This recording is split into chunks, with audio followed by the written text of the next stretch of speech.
As the funeral director leaves, the officer's true intentions become apparent as he approaches Anna's naked body. Whoa! Officer didn't know the female corpse he clapped was still yo, this title is OD. Made you click. Wait, no, stay. Trust me, it's a good one. The opening scene features a funeral director, Elliot Deacon, who owns a funeral home. As a part of his daily routine, he prepares the corpses for their funeral while talking to them softly. Currently, he is seen preparing the body of an elderly piano teacher. We then Yo, why do he look like that, bro? He looks like he's seen his last death. Like, look at these eyes, bro. Like, this dude, like, he just seen some big blue black girl shaking a butt in his face. He's like, too much. It's too much. I can't handle it. We then cut to a middle school teacher, Nah, Anna bro, Taylor, freak, I'm who's not, having bro. intercourse with her boyfriend Paul. Lucky Paul. Despite the romantic setting, she doesn't seem to be enjoying it at all. Later, while showering, Paul inquires about the matter, but she insists that she's fine, though her expression says the opposite. Ooh. Following this, Anna heads to work where she finds two big kids bullying her little student Jack. She reprimands them and immediately fends them off. After work, Anna is leaving school when the lights start flickering in the hallway. Scared, she frantically runs towards the exit, but finds the door locked. Amidst this intense moment, Jack appears and inexplicably opens the door without any problem. That evening, Anna attends the funeral of her former piano teacher at Elliot's place. As she approaches, Was his mouth just moving just then, bro? Anna attends the funeral of her former piano teacher. Imagine you see actually a body, bro, and his mouth is starting opening. Like, dude, I would pass out on the spot. I'm not gonna lie to you. At Elliot's place, as she approaches the dead body, she sees it moving its mouth. Have you been practicing your scales? Startling her for a moment, but upon having a second look, she finds that it's normal and realizes that it must have been her imagination. Later that night, Anna goes to meet Paul at a fancy restaurant for dinner. During this, he tells her about his promotion to the company's headquarters, so he has to move to Chicago. He then pulls out a ring from his pocket, intending to propose to her and take her along with him. But before he can do so, Anna starts arguing as she thinks that he's going to break up with her. Paul tries to explain the truth, but she storms off without listening. She drives off in a state of distress and Imagine trying to show your love for a girl and she drives off. amidst the heavy rain, ends up getting into a traffic accident. In the next scene, we see Anna on an embalming table in the funeral home with a pale face and a wound on her forehead. Shortly after, Elliot walks in and starts preparing her. As he proceeds to undress her, Anna opens her eyes and asks where she is. Elliot, with a surprising calmness, answers that she's in the funeral home and that she's dead. He further reminds her that she collided with a truck loaded with metal pipes, causing her to die 8 hours ago. Confused and terrified, Anna still doesn't believe that she's dead, despite the funeral director's reassurances that she's merely in transition to the afterlife. Meanwhile, Paul wakes up in his house and attempts to contact his girlfriend numerous times. However, Anna's belongings are now with Elliot, who disregards the call and puts them in a storage closet alongside the belongings of... So this guy just goes around and collect alive people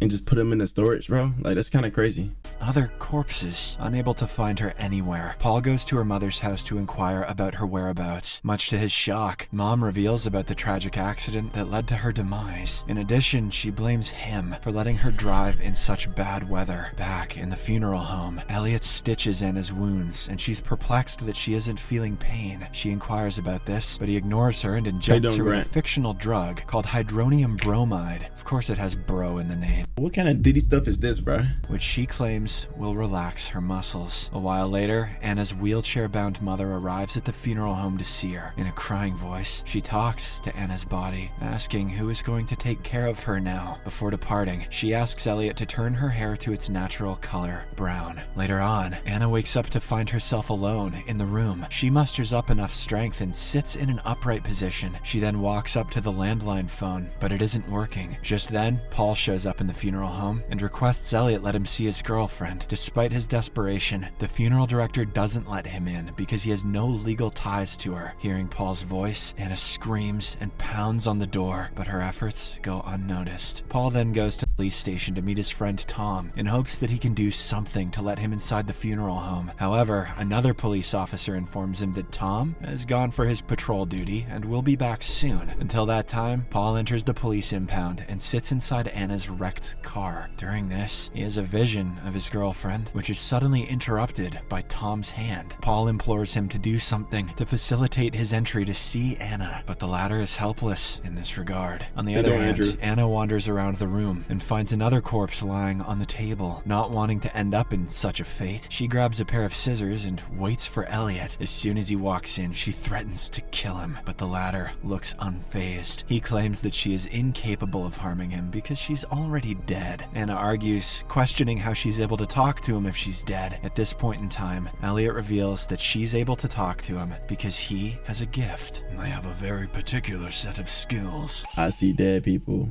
It's like The Sixth Sense meets Jennifer Love Boobitt. He further suggests that she let go of life because her funeral is in 3 days, after which she'll be put into a coffin and buried forever. In the next scene, Elliot is preparing an old woman's body for a funeral when he is joined by Jack, who seems to know about Anna's death. The boy asks about her teacher, to which Elliot replies that her funeral is on Friday and asks him to leave for now. The next morning, Paul hears the whispering voice of Anna and also experiences visions of her taking a shower. Now's not the time for that, Paul. However, he soon snaps out of his sleep, realizing that it was just a dream, a wet dream. Meanwhile, Elliot... Whoa!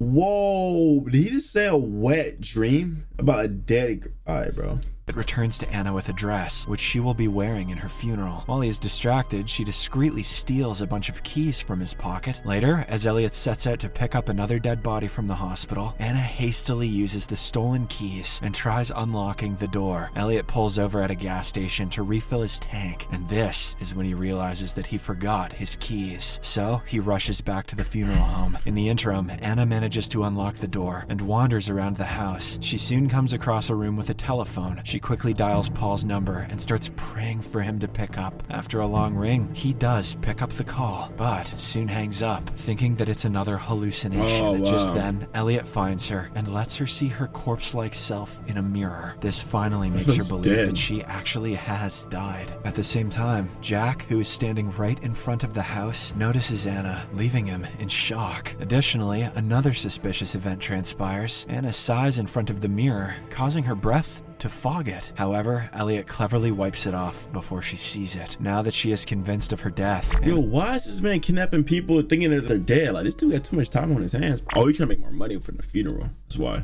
Stops resisting Elliot's preparation of her body and doesn't give any importance to what he administers her with. On the following day, Paul goes to Anna's school to collect her belongings. When he's about to leave, he is greeted by Jack, who tells him that he saw Anna in the funeral home wearing a red dress yesterday. Paul doesn't believe him and asserts that she is dead. But when the boy claims that he doesn't love her enough, Paul becomes so angry that he slaps his face, just slaps his little face in front of everyone. Oh, he's going to jail. A police officer arrives to see the dead body of his brother, who is kept in the same room as Anna. He then asks Elliot to leave him alone with his brother for a few minutes. As the funeral director leaves, the officer's true intentions become apparent as he approaches Anna's naked body. But just when he's on the verge of touching her, Elliot walks in and asks him to leave. Yo, that freaky ass dude, bro. Why are you trying to see a dead body naked, bro? You're so freaky, bro. Jack revisits the funeral home and confides in Elliot about what he saw the other day. In response, Elliot calmly replies that they both share the same ability to communicate with deceased individuals. In fact, everyone has it. It's called the power of gaslighting. On his way home,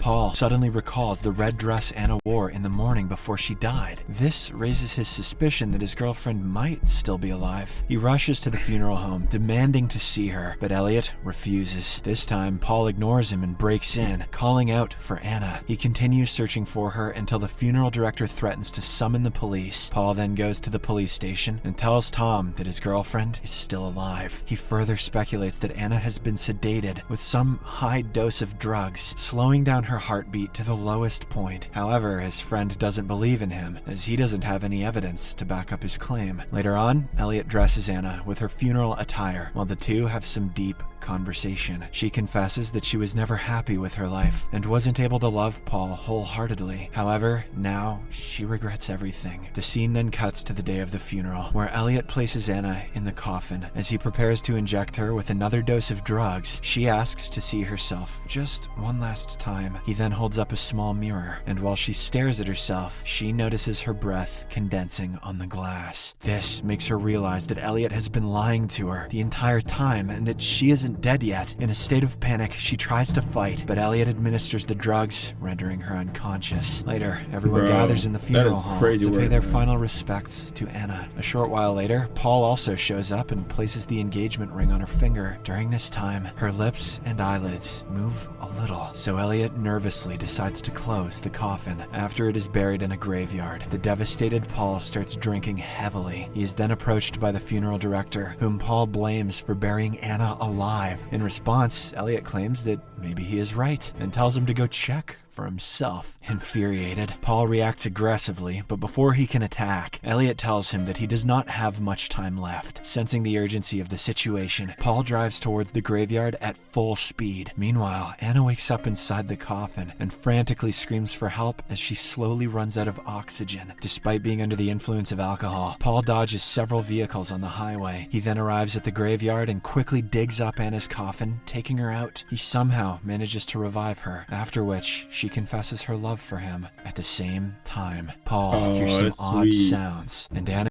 That is sweet, man. That is a true love story, man. explains it to be the sound of Elliot's scissors cutting his clothes. The next second, Paul finds himself in the funeral home with Elliot standing over him, preparing his body as he did Anna's. Elliot reveals to him that he never made it to the cemetery due to a car accident which killed him. Paul protests that he is alive until Elliot inserts an embalming trocar deep into his torso. This script may have just been an excuse for a bunch of taste.